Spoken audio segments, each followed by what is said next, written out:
transfer market hasn't even opened yet. We have all these deals going on, all these transfers, all these rumors, everything that's going on. And here we're gonna explain to you and give you, the insights of them. Yeah, I'm gonna go quick. With the key one with Dean Huijsen, who is practically basically confirmed to join Real Madrid from Bournemouth. He's been a center back that's always been kind of known for a couple of years now. He's in Juve, Roma. I guess Juve didn't see I guess what he was capable of, and then he showed his talents over there in England and Bournemouth, and he's been excelling ever since.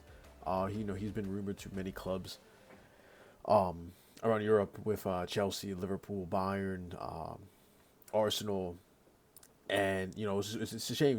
Dean Huijsen would have been such a key factor into that Juve team underperforming, and Juve also was close to signing Calafiori, so imagine them two in the back for Juve. It actually would have been a really good team. But he's practically joining Real Madrid now under Xabi Alonso. And now this is how I would have Real Madrid for this upcoming year. I explained it a few times. Like I said, Real Madrid this season, for me, don't have a proper start or coming into next year under Xabi Alonso. I think a good thing about what's going on, I feel like he will actually use his bench in rotation and depth, which is really important for the team. So I think it's good to see the proper lineup starting week in and week out. But I feel like Real Madrid has such good players, if you want to say, that can fit in the system and switch back and forth. So who knows when this the whole defense can whip around. If Militao gets tired or hurt, boom, you got Rudiger.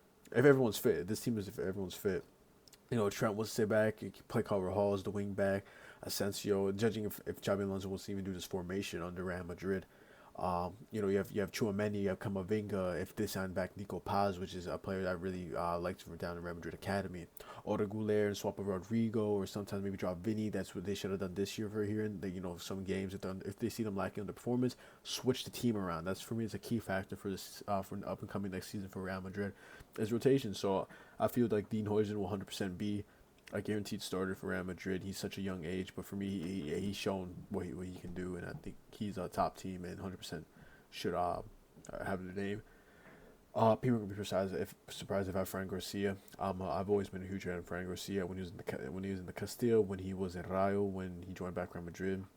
I really think that he just needs to be given the time and given the shot, or given the the chances to show what he has in a proper season. There's been huge situations where I did not agree with Carlos Ancelotti of how he set up the team, what players he put before. He rather put a center back, he rather put a midfielder and left back instead of Fran Garcia during important games, which for me just makes no sense. But yeah, I feel like under Xabi Alonso, if he does a three-back wing-back formation, this is how they will line up for Real Madrid, and I think this would be a huge signing for Real Madrid. Dean Huijsen, fan of Sergio Ramos. I'm pretty sure he said he was a fan of Real Madrid. His father is a huge fan of Real Madrid. So, he's born in the Netherlands. He's actually Dutch, but he says he feels Spanish. So that's another upside. We have a Spanish player, which is really important for Real Madrid. It's good having that Spanish national team players in the Real Madrid team.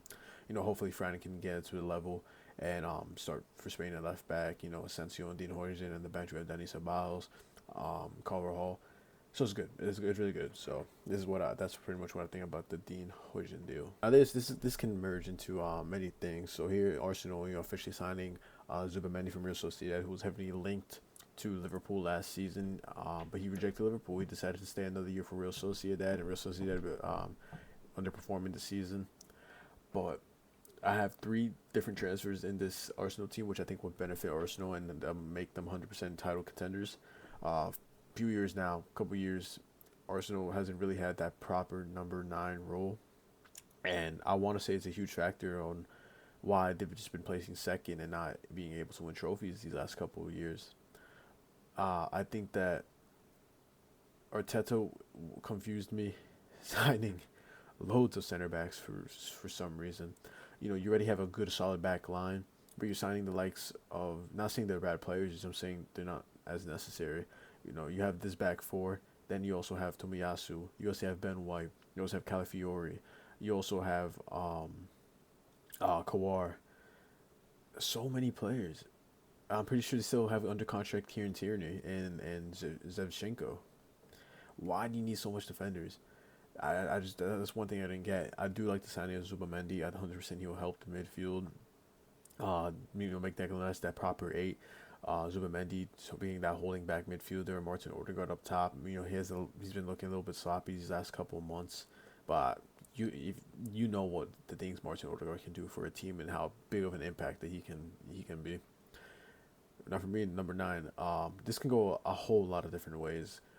Goikarez can 100% join a Bayern or Arsenal if they want to look for a different striker. Isak, a Sesko, a Goikarez, Julian Alvarez, whoever they want to see. I think Goikarez would actually fit this role perfectly with Saka, and then left wing I had Rodrigo. I was a huge fan of Martinelli. Growing up getting up the ranks of Arsenal Academy and then making the first team, scoring that goal against Chelsea a few years ago. Huge fan of Martinelli. But Rodrigo, if he does leave Real Madrid, I think Arsenal should be his main priority. I think he should be the main team because he can 100% be that main man for Arsenal. I don't see Saka being. I don't get me wrong, Saka's what a key player he is and what such an important player for Arsenal that he is. But I can 100% see Rodrigo scoring 20, 25, 30 goals a season under Arsenal in the right system.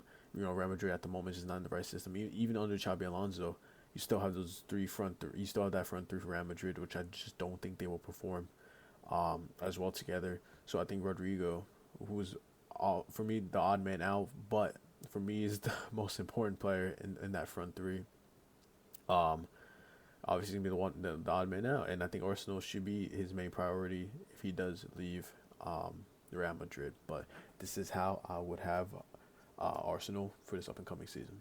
Here is the other team I have. I have Liverpool, which basically confirmed signing Frimpong, which I really didn't expect. But if he's going for that cheap, you should 100% go for him.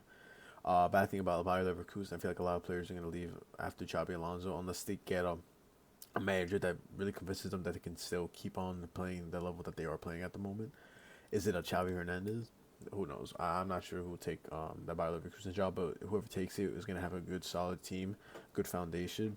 But the key thing is a bunch of key star players are going to leave, but Leverkusen will have the money to 100% revamp and rebuild the team after, Frank Pong leaving, if Palacios is leaving, Florian Wirtz is leaving, Jonathan Tah leaving on a free. But one of the rumors of Florian Wirtz is that he's rumored to join a City, a Liverpool, and a Bayern Munich. And if he does join a Liverpool, I think he would excel at Liverpool. I feel like Liverpool really need that Coutinho type player. And McAllister, he can 100% play higher up in the field, swap in and out with Sobel, with Dominic, and then also I can see Wirtz, swapping back and forth with Dominic Soboslai. Striker, I had Julian Alvarez. I've always been a huge fan of Julian Alvarez when he was in River Plate, when he was at City, when he was a bench player, but he still shined every time he got into the field. And Atletico showed what he can do as a starter. But I'm not sure if Atletico is that team to get him to the next level, as in, winning league titles and winning trophies. So in this Liverpool team, I 100% see Julian Alvarez. He was rumored to join Liverpool earlier before he joined Man City. But, City got to him for a pretty cheap deal. I think it was like, 17, 25 million, around that era. But if Liverpool don't, at first it's going to be a lot of money too, like around for me, like 120 to 150 million. So if that does happen, I doubt Liverpool are going to go for a striker unless they make sales under Darwin Nunez, and they can 100% maybe try to go for Alexander Isak. Maybe try to go for Julian Alvarez, a Sesko, a Jonathan David, who's even on free from Lille. But I think this team will 100% look way better and 100% be contenders to winning the Champions League. That they already are, but this would just put them higher on the list. And key left back is Kekeres, with Robertson not being at his best. I'm a huge fan of Robertson, but his times are coming. And then Shimikas, the Greek scouser, for me, it's his time to go. I think he should join another team, a lower team, and getting proper minutes. And then I think Kirkes or Kekeres, whoever you guys say, I feel in the role. A little minus thing about it is that these guys are more of the attacking fullbacks, Frimpong and Kirkes. They're not really, you want to say, defensively fullbacks. But either way, I still think that Liverpool will still excel with this team that I have here. You can change the number 9 if you want. Add in a proper number 9, not like a winger or false 9 like Julian Alvarez. But I think this team would excel. So this is how I would want the team under Liverpool. And the last team here at Bayern Munich, and when I look at this team, I think it's one of the most dangerous teams in Europe. Maybe you can try to change the back line, or maybe a better right back. Change a few change one of the two pairing center backs. Sometimes they're on and off here and there. But if you midfield to up to striker, it looks absolutely amazing. You have Harry Kane, one of the best number 9s. He's aging, sure, but you don't really need him for anything else because you have everyone. You have these players in the team that just Harry Kane's just there to score goals. Harry Kane doesn't need to do anything else but score goals. And then you have players like Musiala, Wirtz, and Olise behind him. That is for me the most scariest front four in Europe. If the Wirtz deals does happen, Musiala and Wirtz can swap in and out. It's kind of how I said about like Dominic Soboslai and Wirtz swapping in and out. In the midfield, with an experienced German midfield with Kimmich and Goretzka, if they want to go for another midfielder, maybe Palacios if he decides to leave Bayer Leverkusen, or kind of Xhaka, honestly. But Olise, what a player. Um, Center back Jonathan Tah is rumored to leave Bayer Leverkusen as a free. He's been rumored for this for like 2 years now, but Jonathan Tah, you can add him to the center back role, and maybe add a better right back. I heard rumors about Dalot. People wanted Dalot from Manchester United, which I just didn't think. It was crazy. And Neuer, maybe a better goalie. They have the young goalkeeper they've been using for a little bit of games now, and then Neuer finally got back from his injury. But yeah, this is how I would have Bayern Munich. There's nothing crazy to say. Maybe just switch the defense. I feel like they should try to get the most out of the defenders because they spent quite a bit over the years. Delay with Kane, with Upamecano, Pavard. Pavard was a huge thing. I'm not sure why they sold Pavard. But yeah, that's pretty much how I would Bayern. Hope you guys enjoy for this transfer. Have these players rumored to go in anywhere, and I'm gonna make a bunch of more videos during the window. But hope you guys enjoyed, and I'll see you guys next time.